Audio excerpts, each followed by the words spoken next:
Hanya saja segala amal itu dikira, dihitung, dibalas mengikut niat.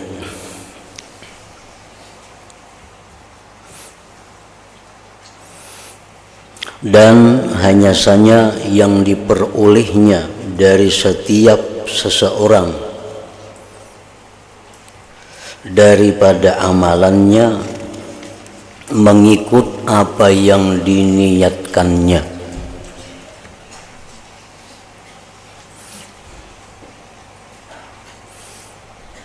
Jadi artinya bahwa Allah sesuai dengan hadis Rasulullah Sallallahu Alaihi Wasallam terlebih dahulu memandang niat seseorang, hanya Tuhan memandang perbuatan seseorang. Apabila niatnya baik, nah maka itu satu modal untuk baiknya perbuatan. Apabila niatnya sudah kada baik, perbuatan baik apapun menjadi kada baik. Apabila niatnya rusak, perbuatan baik apapun menjadi rusak.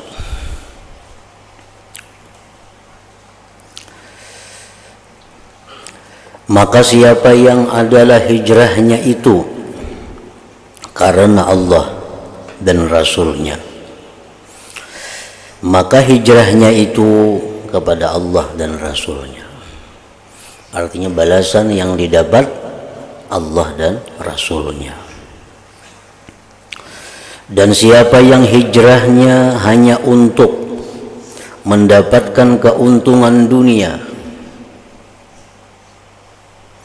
atau karena mau berkawin kepada seseorang perempuan, maka nilai hijrahnya seperti yang diniatkannya itu. Hadis ini telah diittifaqkan, disepakati oleh para ulama atas kesahihannya.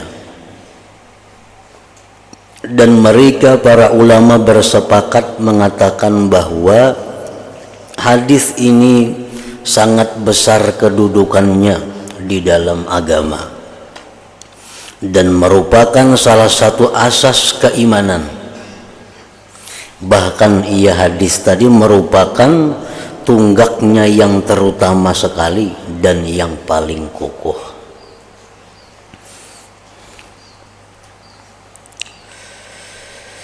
Adapun makna niat itu ialah kasad. Kasad itu apa artinya pulang? Yaitu keazaman hati untuk melakukan sesuatu. Kepastian hati untuk melakukan sesuatu. Kepastian hati untuk melakukan sesuatu. Itu niat.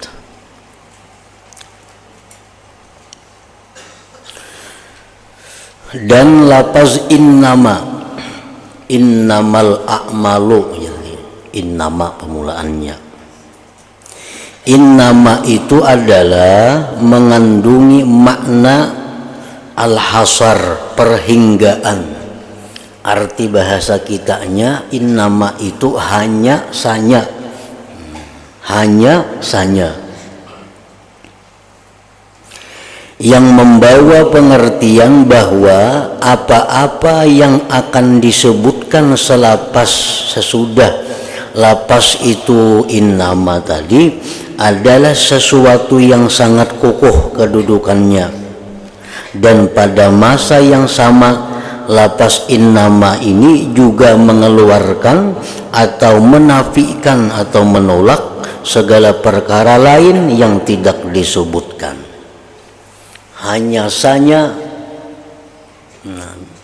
bila imbah hanya saja itu berarti penting, dan yang tidak disebutkan sesudah hanya saja berarti tertolak. Hanya saja boleh masuk ke sini orang ini umpamanya. Nah, itu berarti itu penting sesudah hanya saja itu, dan selain yang disebutkan itu kada boleh kada masuk. Nah, oleh karena itu maka dapatlah dikatakan bahwa segala amalan syara tidak sah kecuali bila disertai dengan niat. Amalan syara bila kada sengaja kada sah.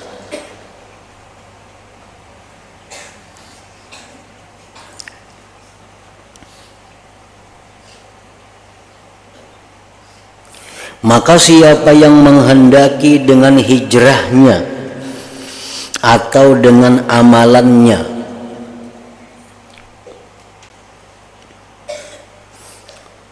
siapa yang menghendaki dengan hijrahnya atau dengan amalannya. Nang apakah amalannya itu?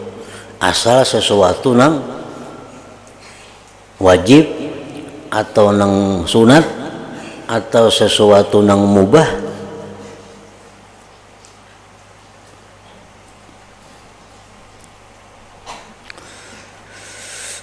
akan keridaan Allah Ta'ala sudah pasti ia akan mendapatkannya. Orang yang sembahyang zuhur umpamanya hendak mendapatkan keridaan Allah lalu sembahyang zuhur, nah maka dia dapat keridaan Allah. Orang yang sembahyang sunat duha tujuannya untuk mendapatkan keridaan Allah, maka ia dapat keridaan Allah. Orang yang makan supaya bisa kuat untuk berbuat hal-hal yang diridai Allah, maka dia akan diridai oleh Allah.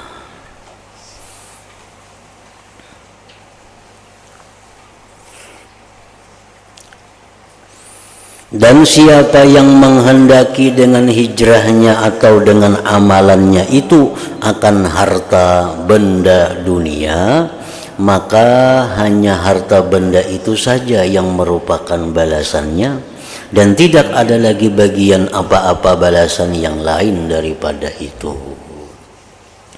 Orang yang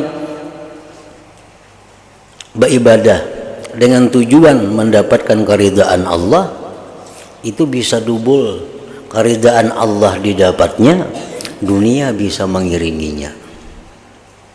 Tapi kalau orang beribadah mencari keduniaan, keduniaan belum tentu didapatnya, keridaan Allah sudah nyata kada didapatnya.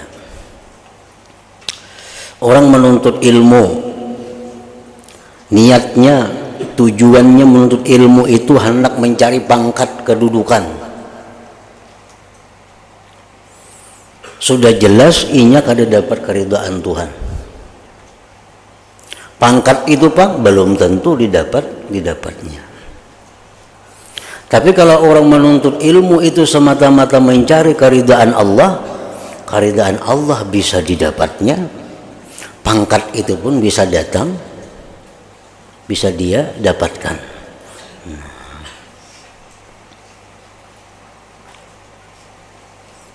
Orang menuntut ilmu supaya sugih, belajar ilmu supaya sugih.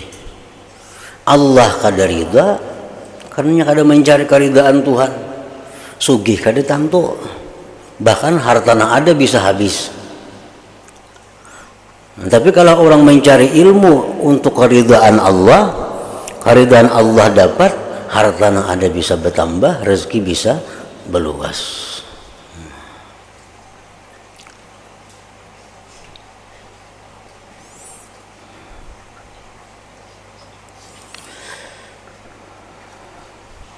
Dan hadis ini juga memberi pengertian bahwa niat itu adalah syarat bagi sahnya segala amalan, seperti wudu,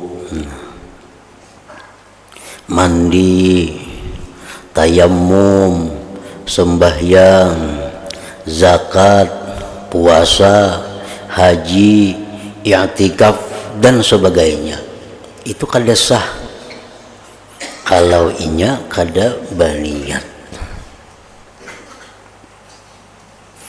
Oleh itu Imam Syafi'i radhiyallahu anhu telah berkata, telah masuk ke dalam hadis ini, hadis tadi innamal a'malu binniyat tadi, 70 bab ilmu fikih. 70 bab ilmu fikih ujar Imam Syafi'i masuk di situ.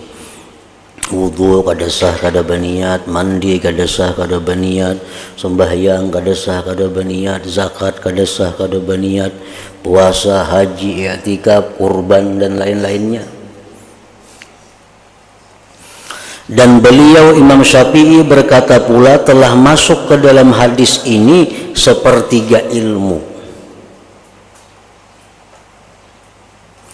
Dan berkata Imam Ahmad bin Hanbal radhiyallahu anhu telah masuk ke dalam hadis ini sepertiga ilmu. Dan banyak lagi para ulama yang berkata seperti perkataan mereka berdua tadi. Berkata Imam Abu Bakar Al-Baihaqi radhiyallahu anhu pada permulaan kitabnya yang bernama Mukhtasar As-Sunan, ketika beliau menguraikan maksud perkataan Imam Syafi'i radhiyallahu anhu yang telah kita sebutkan di atas tadi, sesungguhnya segala usaha seorang hamba itu hanyalah dengan 3 perkara saja. Pertama dengan amalan zahir, kedua lidahnya, dan ketiga dengan niatnya.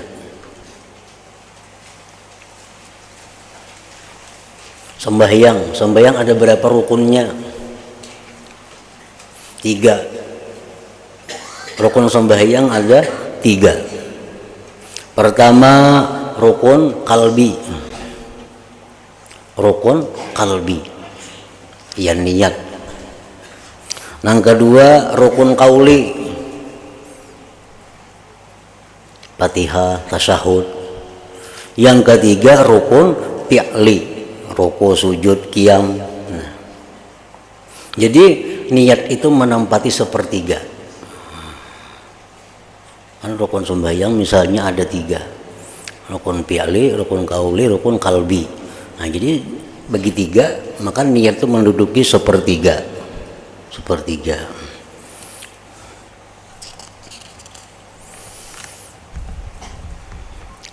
Maka niat adalah salah satu daripada 3 usaha seseorang hamba. Bahkan niat adalah usaha yang paling utama sekali. Karena niat saja sudah dapat menjadi ibadah. Belum diucapkan, belum diperbuat, tapi niat sudah ada, sudah berpahala. Maka dari niat itu paling utama. Esok aku hendak membaca Quran gina. Habis sembahyang subuh hendak membaca Quran 3 lembar. Niatnya dalam hati. Belum lagi esok, belum lagi membaca Quran, hanya niatnya sudah mendatangkan pahala. Maka niat adalah salah satu daripada 3 usaha seseorang hamba. Bahkan niat adalah usaha yang paling utama sekali. Karena niat saja sudah dapat menjadi ibadah. Bersalahan dengan amalan zahir dan perkataan, maka keduanya belum tentu lagi dapat menjadi ibadah. Karena keduanya kemungkinan dapat dirusakkan oleh riya. Adapun niat maka tidak dapat dirusakkan oleh apa sekalipun. Berniatnya, esok aku membaca Quran 3 juz, sudah berpahala. Nah, esoknya membaca Quran. Nah, membaca Quran esok itu belum tentu berpahala lagi. Bisa ada riya, bisa ada minta puji orang, bisa ada minta apa. Nah, jadi niat itu sudah berpahala niatnya, tapi kena gawinya kada tentu menjadi pahala. Para ulama radhiyallahu anhum beranggapan bahwa sebaiknya segala kitab yang dikarang hendaklah didahului dengan hadis ini, hadis innamal a'mal binniyat. Dan di antara mereka yang telah berbuat demikian ialah Al-Imam Al-Bukhari rahimahullah. Dalam kitab Bukhari itu pertama ditemui hadis innamal a'malu binniyat. Maka beliau telah memulakan kitab hadisnya dengan hadis ini, di mana kitab hadis karangan Imam Bukhari ini adalah kitab yang paling sahih setelah Al-Quran Al-Karim. Dan berkata Imam Abdurrahman bin Mahdi rahimahullahu ta'ala, seandainya aku mengarang sebuah kitab, sudah tentu akan kumulai dengan hadis ini, innamal a'malu binniyat. Ini di dalam riwayat lain beliau berkata, siapa yang hendak mengarang kitab maka hendaklah ia memulakannya dengan hadis ini. Dan kami telah meriwayatkan daripada Imam Al-Khattabi rahimahullahu ta'ala pada apa yang telah saya baca di awal kitab beliau yang pertama yang bernama Al-I'lam, yang merupakan syarah kitab Sahih Bukhari. Kata beliau, adalah para ulama yang dahulu menganggap baik mendahulukan hadis innamal a'mal binniyat sebelum membuat sesuatu perbuatan. Di rumah, di tempat makan, hendaknya ada hadis ini ditulis, innamal a'malu binniyat, supaya makan itu kita ingat niatnya apa. Di tempat kita hendak guring, hendaknya di hadis ini ditulis innamal a'malu binniyat, supaya guring itu ada niatnya. Nah, di tempat kita berpakaian, di situ kita buka lemari, sudah ada innamal a'mal binniyat, berpakaian ini niatnya apa. Begitu hendak turun dari rumah, ada tulisan innamal a'mal binniyat, niat turun di rumah ini tujuannya apa. Jadi para ulama yang dahulu menganggap sangat baik mendahulukan hadis innamal a'mal binniyat sebelum membuat sesuatu perbuatan. Karena kamu sudah mahir, kamu sudah ingat, ada apa lagi tulisan itu hilang. Cuma memahirakan itu. Nah,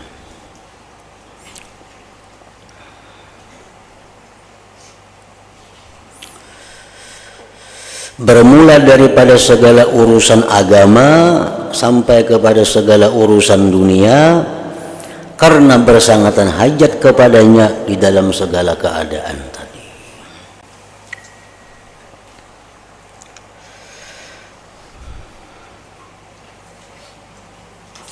Dan telah sampai kepada kami daripada perkataan ulama salaf radhiyallahu anhum oleh perkara yang banyak sekali yang keseluruhannya menambahkan penting dan mustahiknya hadis ini untuk didahulukan sebelum apa-apa pekerjaan, supaya kita bekerja itu ada niat yang baik, supaya bekerja ada niat yang baik, sehingga pekerjaan itu pun berhasil atau gagal tapi sudah ada pahala yang didapatkan. Orang berdagang, menyasah pasar, mengepung pasar, belum tentu lagi boleh duit, tapi karena ini niatnya yang baik, turun di rumah usaha itu pahala sudah didapatnya. Karena di pasar payu kada payu tuh pahala sudah dapat. Amun berdagang itu kalau ada niatnya, berdagangnya kada payu, tenaga hilang, biaya hilang, pahala kada didapat. Jadi kada salahnya sebelum memulai pekerjaan baik dunia atau pekerjaan akhirat, apalagi ada niat yang baik itu. Bab kedua, hadis-hadis pilihan yang merupakan asas-asas Islam. Dan hadis Nabi itu sangat banyak. Selama beliau dalam dunia ini 23 tahun, banyak ucapan-ucapan beliau, banyak perbuatan-perbuatan beliau. Dari sekian ribu hadis yang adab itu, ada beberapa hadis pilihan. Hadis pilihan ini merupakan asas-asas Islam, pokok-pokok Islam. Artinya orang Islam mesti tahu hadis-hadis ini karena ini pokoknya. Amun kita mengetahui keseluruhan hadis Nabi, kadang mungkin kita kali cukup kepalanya. Nah, cuma dari sekian ribu hadis Nabi itu, dari sekian puluh ribu, ratus ribu, mungkin juta hadis Nabi banyaknya, itu ada beberapa hadis pilihan nang kawa dihafal, kawa diingat. Nang bila mana kita mengetahui hadis-hadis itu sama dengan mengetahui seluruh hadis-hadis Nabi tadi. Jadi diulahkan ulama, dicariakan ulama, ini hadis-hadis pokok nang mana setiap muslim mesti tahu dengan hadis itu. Di antara perkara yang seyogianya diambil perhatian ialah menerangkan hadis-hadis yang telah dikatakan bahwa hadis-hadis tersebut merupakan asas-asas Islam yang mengandungi perkara-perkara yang sangat penting dalam kehidupan dan mengandungi garis-garis besar dalam ilmu fikih dan segala jenis ilmu yang bermanfaat. Tauhidnya, fikihnya, tasawufnya tercakup dalam beberapa hadis. Maka di sini kami akan sebutkan hadis-hadis pilihan tersebut. Dan di antara yang paling penting sekali di antara hadis-hadis pilihan tadi ialah hadis innamal a'malu binniyat itu yang telah kami sebutkan sebelum ini, di mana dengan sengaja kami sebut akan dia sebelum hadis-hadis yang lain karena ia mempunyai keutamaan untuk disebutkan lebih awal.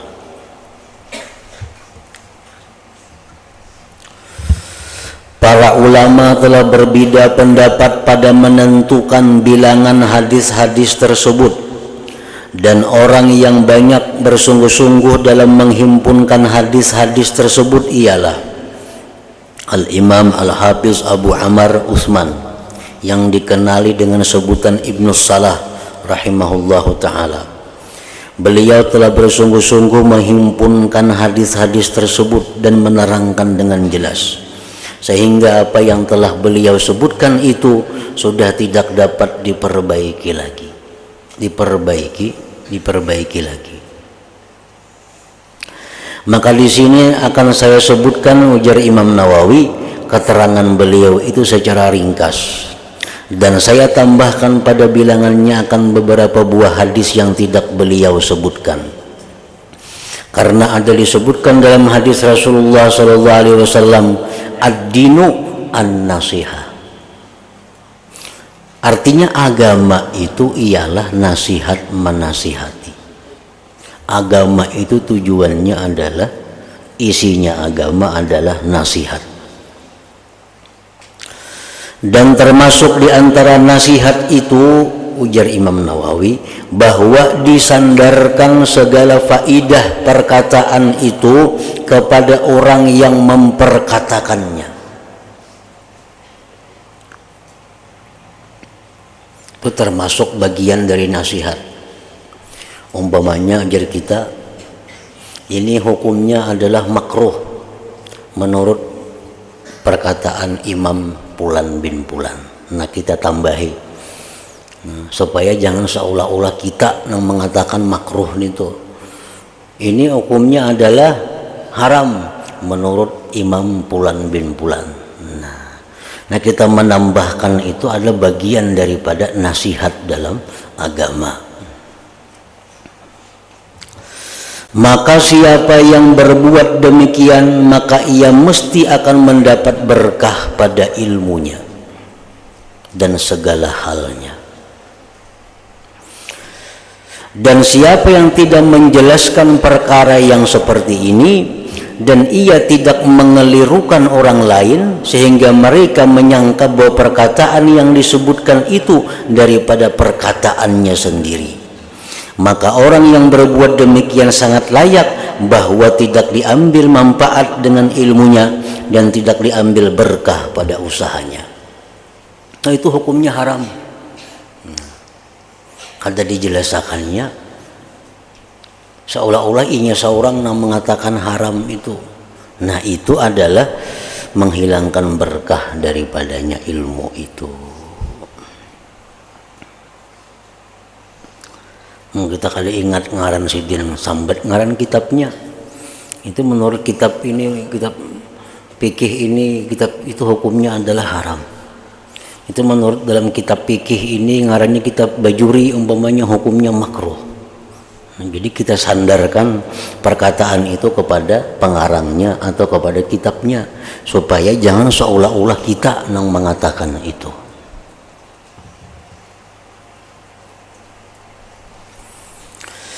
Oleh karena itu maka para ulama dari zaman dahulu senantiasa menyandarkan segala faidah itu kepada orang yang memperkatakannya.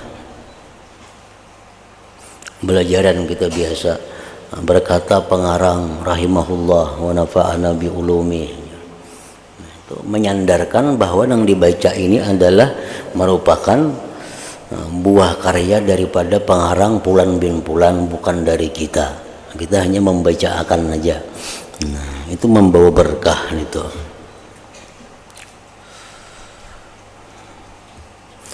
Ya Allah, kami memohon akan taufik agar kami dapat membuat perkara-perkara yang menyebabkan keberkatan untuk selama-lamanya. Amin ya rabbal alamin.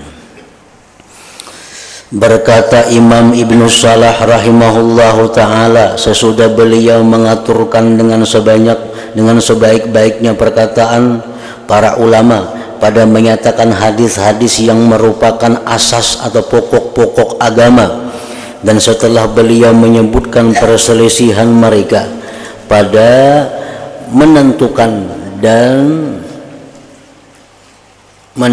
bilangannya, mana hadis-hadis yang menjadi pokok Islam, itu sudah khilaf ulama. Cuman yang jelas kalau hadis nang innamal a'mal binniyat wa innamal likulli imri'in ma nawa faman kanat hijratuhu ilallah wa rasulih fa hijratuhu ilallah wa rasulih, itu sepakat dah para ulama, itu termasuk hadis pokok yang mesti diketahui oleh setiap orang Islam. Nah kemudian lagi bilangannya berapa? Nah hadis-hadis menjadi dasar agama kita, itu pun juga ulama macam-macam menghitungnya.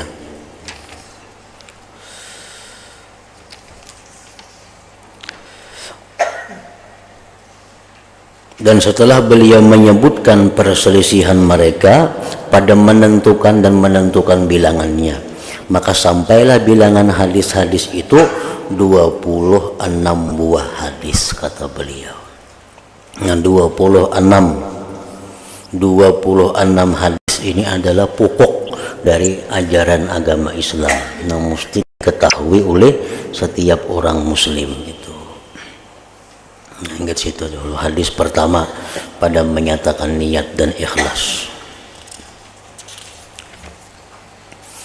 Ila hadratin Nabi sallallahu alaihi wasallam, al-Fatihah. Bismillahirrahmanirrahim. Iyyaka na'budu wa iyyaka nasta'in. Ihdinas siratal mustaqim. Shiratal ladzina Bismillahirrahmanirrahim. Alhamdulillahi rabbil alamin. Allahumma shalli wa sallim ala sayyidina Muhammad wa alihi wa sahbihi ajma'in. Allahumma ij'al jam'ana hadha jam'an maghfura wa tafarruqana min ba'di tafarruqan ma'suma wa ilmana ilman nafi'a wa amalana amalan maqbula wa rizqana rizqan wasi'an halalan tayyiban. وافتح علينا فتوح العارفين واجعلنا يا الله من عبادك الصالحين من أوليائك المتقين برحمتك يا أرحم الراحمين. صلى الله عليه وسلم مولانا محمد وآله وسلم. الحمد لله.